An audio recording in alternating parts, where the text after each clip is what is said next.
Hello and welcome to this week's edition of Business 7. In this program, we're celebrating one of the big corporations in the Namibian insurance landscape, that is Hollard, Namibia, who this year celebrates their 20th year of existence in the country. We also, as always, bring you up to speed with the latest business and economic developments in Africa. Please stay tuned. Connection. It's in the human touch, the feeling of belonging. It inspires us and empowers us, creates clarity from complexity. It starts new conversations, unlocks the power of advice, and makes an impact on your life. At Alex Forbes, we pioneer insight to provide you with advice that connects your decisions of today to your impact tomorrow.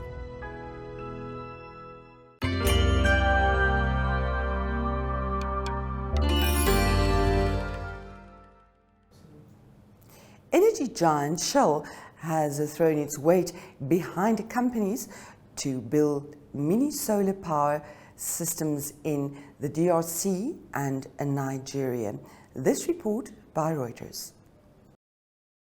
A US-based company has fundraised $103 million to build at least 1,400 mini solar grids in rural Africa and Asia, its chief executive has said.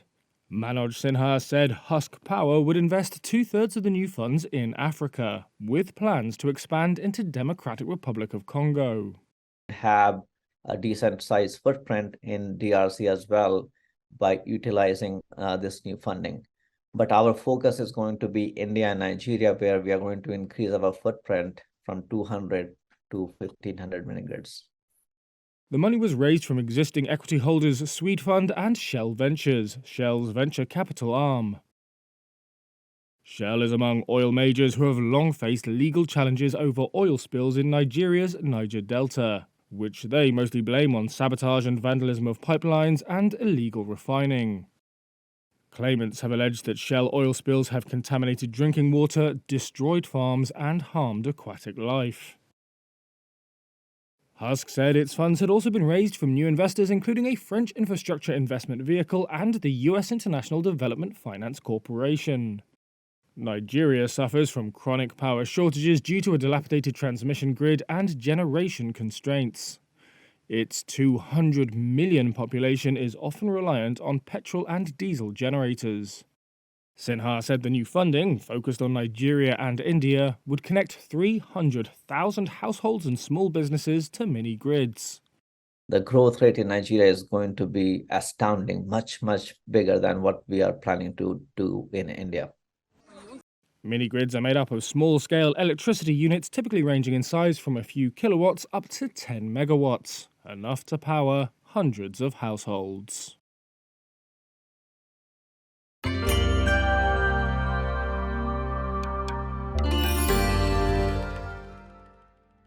Germany is willing to invest in gas and critical minerals in Nigeria, the country's Chancellor Olaf Scholz told reporters earlier this week. This report by Reuters. Germany is willing to invest in gas and critical minerals in Nigeria. That's according to German Chancellor Olaf Scholz on Sunday, as he started a two-nation visit to sub-Saharan Africa. This is his third visit to the region in 2 years. It comes as conflicts elsewhere highlight the growing importance of an energy-rich region in which Berlin has traditionally had little involvement. Nigeria is Africa's largest oil producer.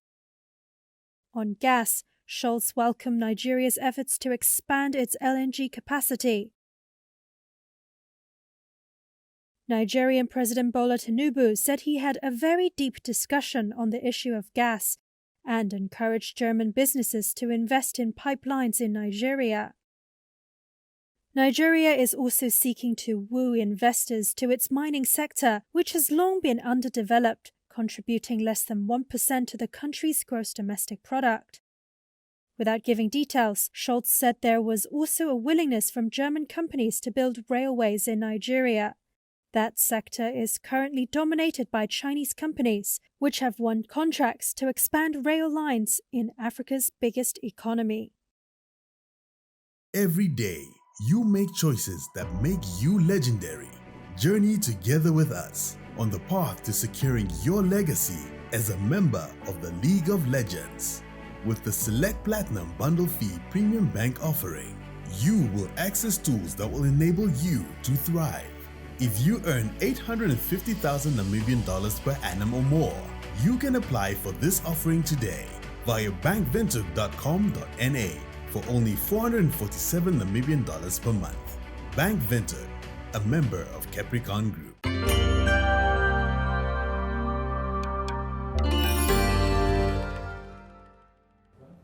Sibanye-Stillwater, the biggest employer in the mining sector in South Africa, is going to restructure, and this can result in the loss of thousands of jobs. Reuters has filed this report. South Africa's biggest mining sector employer has said it may need to cut more than 4,000 jobs. Sibanye-Stillwater is planning a restructure which could see 4 loss-making Platinum Group metal shafts close. In a statement on Wednesday, the company said high operating costs and declining prices have significantly affected the profitability of the PGM industry. Certain operating shafts are now loss-making, Sibanye said, and pose a risk to the sustainability of the remaining operations. The company, which saw a 3-month strike last year over wages, said the affected workers include 3,500 permanent employees and 595 contractors. Sibanye also has gold mining operations in South Africa and PGM assets in Zimbabwe and the United States. It said it has initiated consultations with representatives of affected employees, in line with South Africa's labour laws.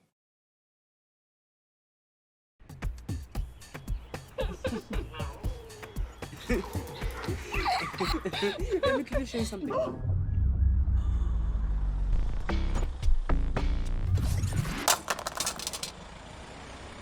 Don't worry. Next time, I check nice. Thanks, but it's okay. FNB Insurance checks nicer. At FNB Insurance, we provide cover for all your valuables. From your phone, to your laptop, to your car. FNB Insurance. You value it, we cover it. T's and C's apply.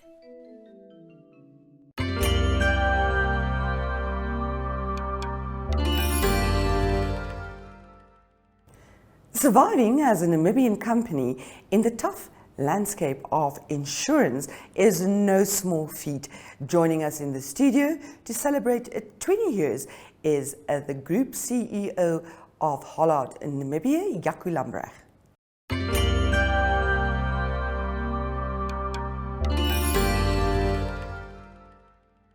We are joined in the studio by Jaco Lamprecht. He's the Group CEO of Hollard Namibia on a very special occasion. Hollard Namibia is celebrating its 20th year as a Namibian company. Congratulations, Jaco, and welcome to our studio. Thank you very much, Jean-Marie. It's a great pleasure to be here, and it's an honor. So yes, I'm looking forward to it.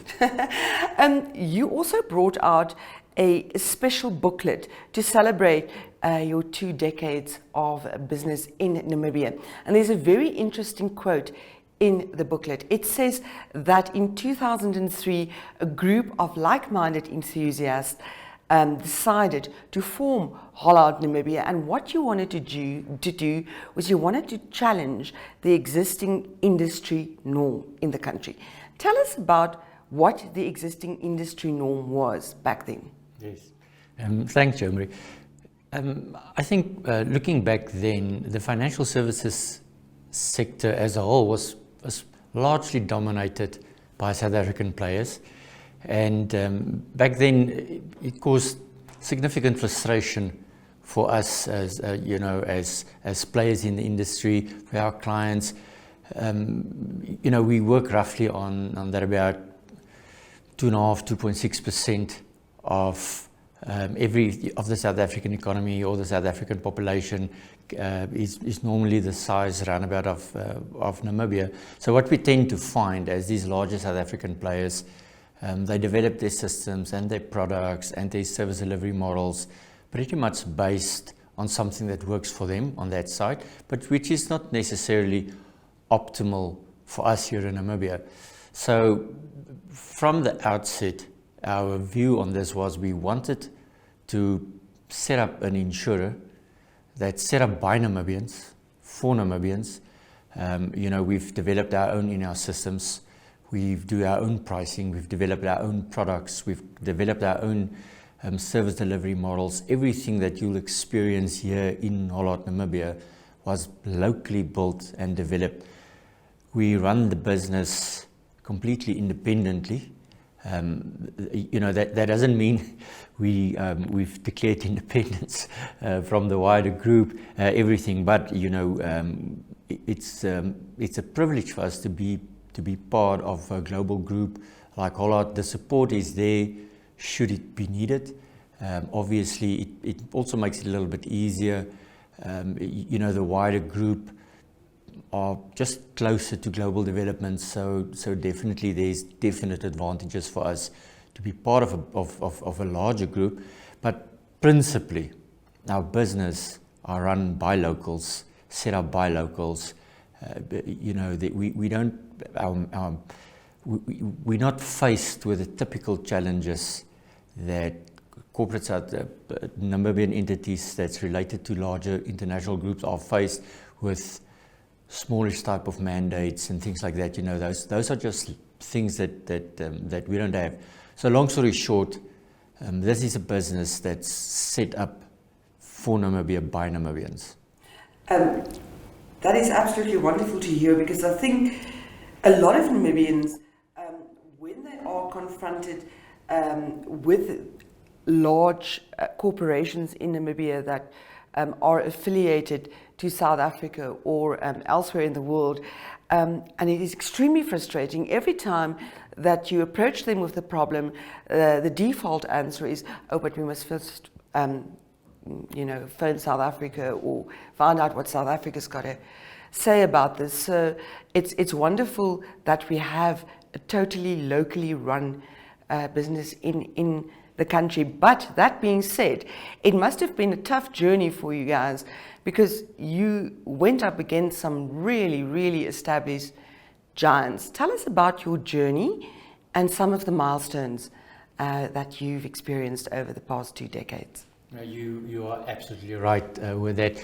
We've always realized that our competition is not necessarily the local players. Our competition are the larger South African entities, because to a large degree, the local players source everything effortlessly from the sister or parent companies in South Africa.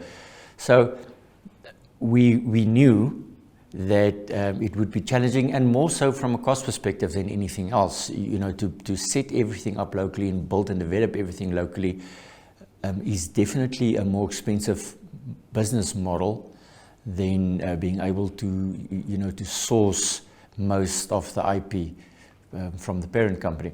So wrapping our heads around how we contain cost was definitely a big part of it. And then obviously developing the local skill set was definitely a big part of it as well. Looking back at that journey, it was definitely for us the right decision. We're sitting with the best insurance knowledge and expertise in my mind in the market, because we are one of the very, very few players that does the whole spectrum, top to bottom, locally. And so we're very honored that we were able to develop our people, our employees, our staff along this journey. You've equipped them with a skill set that has really empowered them. And empowering people has always been a big part of what we stand for. But yes, the challenges were there, but it was immensely enjoyable to be on this journey of doing everything yourself and building this business, yourself. Again, that doesn't mean that it's not reassuring to know that you've partnered with shareholders that supports you every step of the way, and if ever need be, support is a phone call away. But yes, it was definitely a very enriching journey. Since this is a business program, I want to shift the conversation to figures. Can you tell us about the financial value created by Hollard over your period? Yes, definitely. If I split it into the Namibian short-term insurance market, currently, is measured by premium income.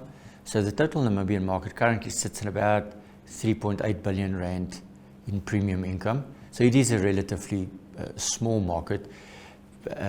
We are the largest player in the short-term industry.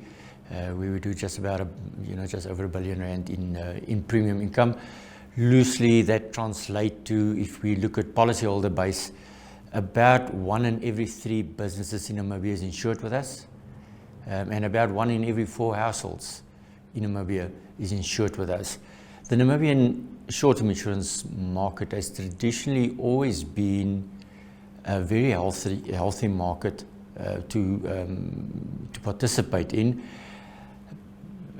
It helps definitely being a smaller country. We are less exposed to some of the criminal elements that we've particularly seen in South Africa. And I mean, even to this day, some of the headaches are there when some of our customers do travel across to South Africa.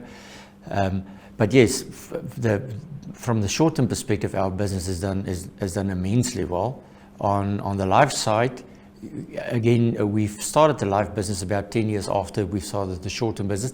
The life industry is about just below 10 billion rand in income. That you can split again in 2 groups. Roughly about 5.5 billion of that sits in the investment portfolios, and then about 4.5 billion rand of that is risk premiums.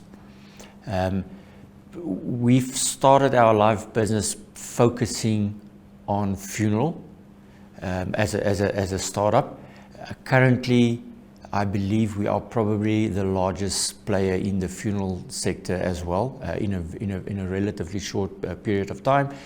At about 2019, we've rolled out our fully underwritten life products. Those products are doing very well as well. Life insurance is slightly different than short-term insurance. In the short-term insurance space, the client changes service provider with immediate notice. Unlike with a life policy, if you've started the life policy, you've pretty much hooked in for life. So you don't see churn rates to the same extent that you'll experience in the short-term industry. So in other words, it will take a little bit longer to reach dominating market sizes in the life industry, to the similar extent than in the short-term industry. So it's a journey, but it's been a very successful journey for us. Indeed, very impressive figures. So well done there too. The future, what does that hold for Hollard? Yes, definitely our ambitions for the group is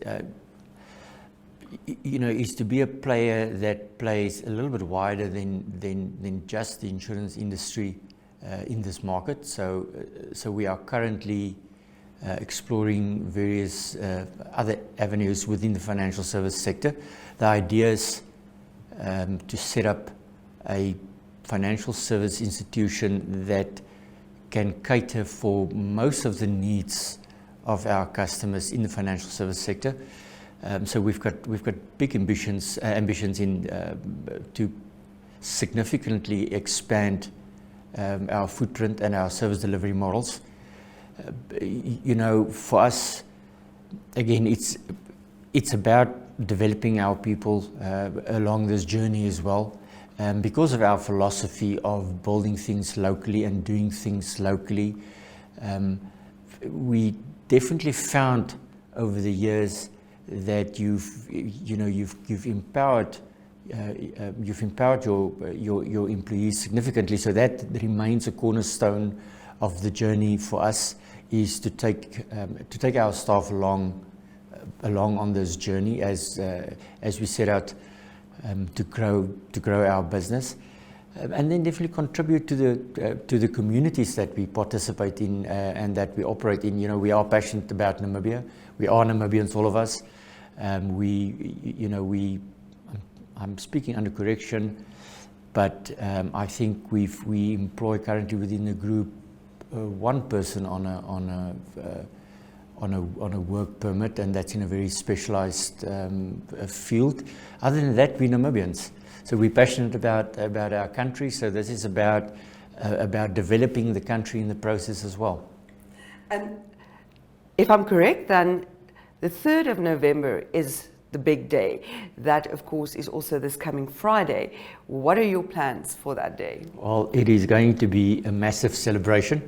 It actually kicks off tomorrow evening already, where we've got a celebration for the Hollardites, our staff members, celebrating our, everybody's contribution over the past 20 years.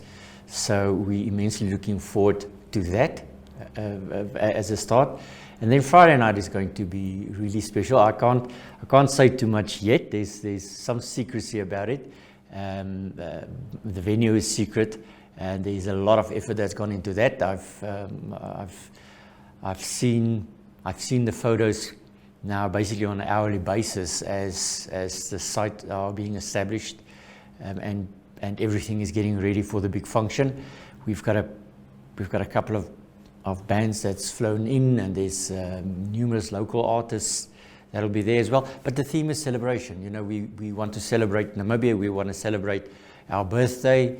We are extremely optimistic about what the future holds for the country and for us as a business. So yes, it's going to be one big celebration. Sounds like an event that certainly is not to be missed. Enjoy it. Congratulations, and the best with your future endeavors. Thank you very much. Namibians are still safe. Everywhere else, the Supreme Court said we are not going to rely on foreign judgments.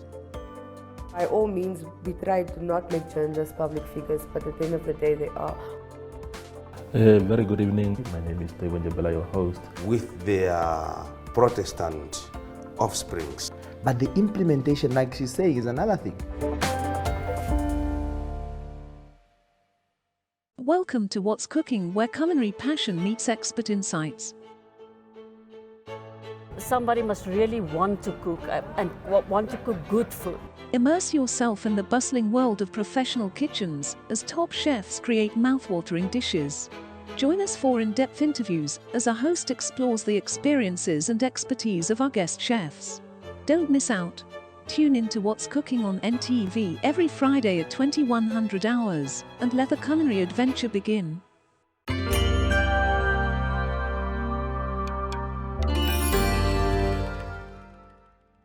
That's it for Business 7 for this week. We wish you a blessed week ahead, and we'll see you back here the same time next week. Goodbye.